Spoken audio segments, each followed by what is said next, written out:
And so, Na kwa that hivyo was the close relationship that the shepherds in the Near East had with their sheep right from the time that the little lamb is born at the manger. huo ndio ushirika wa karibu kabisa ambao wachungaji katika mashariki Carrying the little lambs on the arm like this. wakibeba hao wanakondoo wadogo katika mikono yao. You can imagine the relationship, how close. Unaweza kuanzia huo uhusiano jinsi ulivyo They even karibu. capture the smell of the shepherd. Hata wanajua hiyo harufu ya So wachungaji. you cannot lie to them. Kwa hivyo huwezi So when he kuwadanganya. calls them, they go running. It's amazing when he stands somewhere and he calls them. Kwa When he hivyo, wants to take them home, they come running in thousands like that. It's a picture and a half.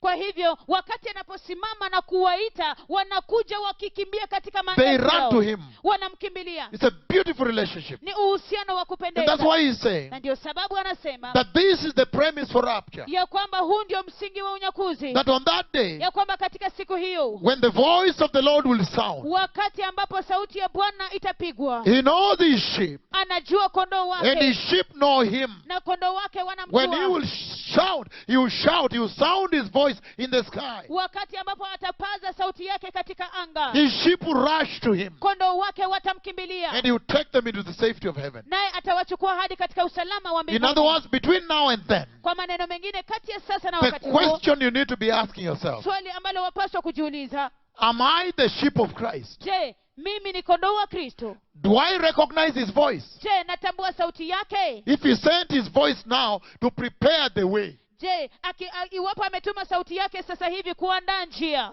did I recognize that voice? je, nilitambua hiyo sauti? Instead, when you look at the present day church, Badala yake ukiangalia kanisa la sasa she hivi, cannot even recognize the voice of the Lord. kamwe kabisa hata hawezi kutambua sauti ya And Bwana. that's where the problem is. Na hapo ndipo kuna shida. He's saying Anasema that the present day generation ya kwamba kizazi cha sasa have hivi gotten for themselves another shepherd. wamejichugulia wenyewe mchungaji mwingine. They have done the unthinkable. Wamefanya mambo ya ajabu. Because he said, I am the gate. Kwa sababu anasema ya kwamba Verse mimi ni 7. milango. Mstari wa 7 He said, anasema, therefore Jesus said again, kwa hiyo Yesu akasema nao tena. again John chapter 10 verse 7, Yohana sura ya 10 mstari wa 7. he said, therefore Jesus said again, Kwa hiyo Yesu akasema nao tena, very truly I tell you, amin amin nawaambia, I am the gate mimi ndi milango for the sheep. la kondoo. All who come before me Wote walionitangulia are thieves and robbers, ni wevi na wanyang'anyi, but the sheep have not listened to them. lakini kondoo hawakuwasikiliza. In other words, Kwa maneno mengine, the sheep know their shepherd. kondoo wajua mchungaji wao. And then this generation, Na hiki kizazi, how come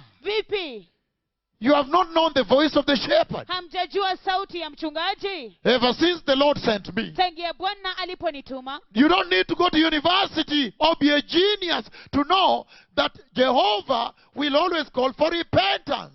Hauhitaji kwenda katika chuo kikuu ama kuwa msomi zaidi kujua ya kwamba kila wakati Bwana atahitaji toba.